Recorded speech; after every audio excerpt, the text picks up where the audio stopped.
these tariffs are a self-inflicted supply shock wound. Higher prices, less competitiveness because businesses are having to pay more for all their inputs, and because they have to pay higher prices, less purchasing power for consumers, which means fewer jobs down the road. So these are like an oil price shock. They're just all bad for the economy.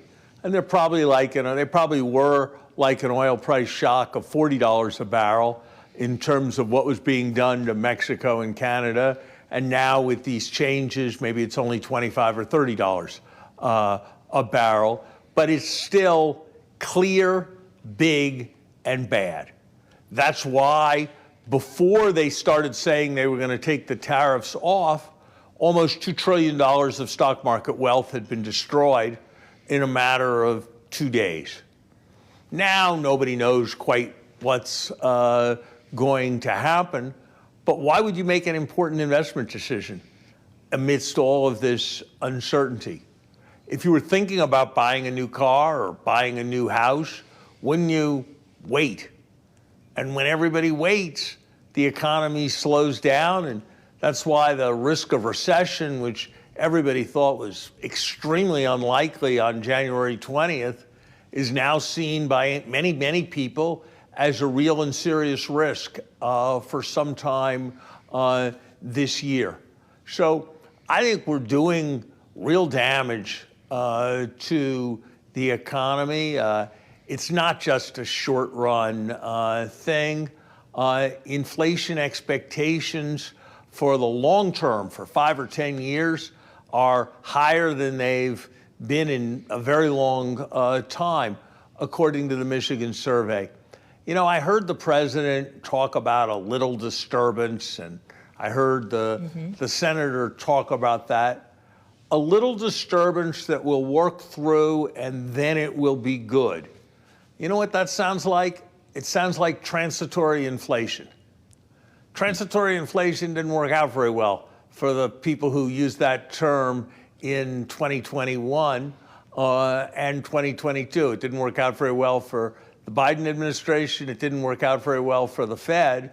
And I don't think talking about how inflation is transitory is going to work out very well for the Trump administration either. So I hope they'll respond to the market signals, and that they'll find a way to save face, and they'll back off all of this stuff. That would be what would be best for the country. But I really do worry about the sense that we're becoming, the president calls this CEO, calls that CEO, that we're becoming a bit of a crony capitalism kind of country. When you see that the DOGE seems to be talking about recontracting things towards the Starlink company, when you see that law firms that represented parties adverse to the president are having all their clients penalized across the administration, this is the Argentine way, not the American way. And I think there's a substantial risk that it'll have costs. And what's really sad to me about all this is there's a lot of truth in things that the president's trying to do. There is waste in the way the federal government does technology, and it should be fixed by people with more expertise than long-term government employees. There have been huge problems in the way we have protected our borders. We've emphasized too much things other than excellence in hiring workers for too long. We've had too much regulation that has slowed things down too much and made it expensive to build things. Sometimes other countries have taken advantage of the United States. And so there are impulses here that are right. But if you do things too impulsively, too quickly, too carelessly, and with too many conflicts of interest where the people who are advising you are also the people who are profiting from you, then I think you're taking big risks with our economic system. Well, so, Mr. Secretary, you just said a lot that we can unpack here. When it comes to tariffs, we read you. What will be the economic impact of the DOGE? Because that's bringing an enormous amount of confusion as well. Hesitancy to hire is the headline on the ADP jobs report today. Elon Musk is on Capitol Hill meeting with members of the House and Senate right now, presumably to connect the dots between what the DOGE is finding and some form of legislation that will be leading its way to a budget. But the fog that's coming from DOGE with the wall of receipts, some of the claims that have not turned out to be true, the gutting of the IRS, means what for our economy? I think it means more chaos, higher prices, and probably next to no progress on the government deficit. Look, the IRS needs more workers, not fewer. In one recent 3-year period, there were 100 people who had incomes over $10 million who didn't even get their returns audited in any way when they didn't file any return at all. So, yeah, we got to work on the IRS, but when we go cutting the air traffic safety systems, when we go slashing thousands of people whose job it is to enforce the tax law and to man the helplines, and we do it on an impulse and a few hours study by a person with no past experience in government, gee, I think that's dangerous. And that's the American part of it for the economy. That's probably what's most important to Americans. I have to say that when I read that the United States has for decades, since President Bush, who was certainly no fiery liberal, put in place a program to build goodwill for the United States by providing medicines for AIDS and other diseases that has saved millions of lives, saved more than 1 million lives per year.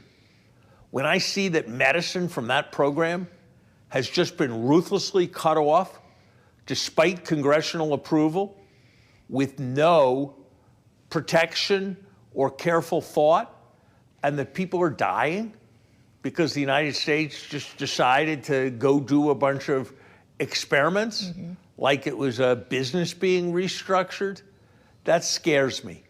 So I think this is going to be pretty serious for our economy. And look, President Trump is someone who has, in the past at least, always, when the stock market went up, he was always linking it to what he did. And we couldn't have had clearer evidence over the last couple days that when he's pursuing the policies about which he's enthusiastic, the market is plummeting. And when he's reversing course, the market is rallying. Yeah. And I hope that'll be a lesson on many aspects of the broad approach. Well, it also is creating an interesting split screen, Mr. Secretary, because as we have the conversation here about the rattling of U.S. equity markets, everything you just talked about in terms of what potentially could be happening in the U.S. economy, you are seeing a flood of capital into Europe as Germany is now signaling they're going to have a whatever it takes approach to increase spending. We've seen a flood into European equities, obviously massive action in the bond market today. Is this the end potentially of U.S. exceptionalism?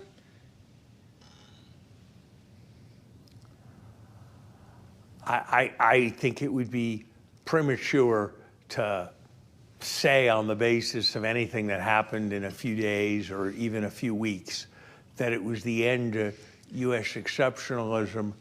But I will say this, I think the broad approach we are taking to the rest of the world represents the biggest threat to the U.S. dollar's role as the central currency in the world economy that we've had in the last 5 decades. And if I were still sitting at the Treasury Department, I would be terrified about the consequences of the kind of rhetoric that the president is engaging in vis-a-vis other countries. I would be alarmed by the way in which China and Europe were being magnets for capital as people rushed out of dollars, were increasingly allying with each other because they had both been alienated from us, and knowing that I was going to have trillions and trillions of dollars that I had to place, and that I was part of an administration that was going to raise substantially the scale of the national debt with these new ideas like not taxing overtime or not taxing tips and extending the tax cuts for businesses and the wealthy in a massive way, so that we were looking at budget deficits that could easily exceed $2 trillion a year. I had to place all that debt when the president was calling out and yelling and complaining about all the countries that were traditionally the biggest buyers of the debt. And the president was saying that anything was legal as long as it was working for the survival of the country, and he wanted to do it. I'd be hugely alarmed about the role of the dollar in our system, and I'd be doing everything I could to try to persuade the president to change course. Now, in fairness, I wouldn't be doing it publicly. I'd be doing it behind closed doors. But we have a Treasury Secretary whose principal comment on the president has been to suggest that he should win a Nobel Prize for his appeasement of President Putin. So I think we have a really serious set of issues that may loom. There's time to change. There's time to change course.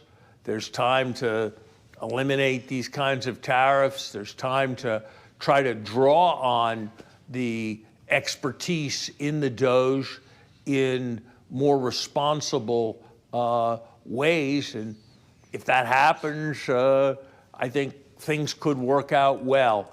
But gosh, we're looking at some risks and uncertainties of a kind we haven't seen before.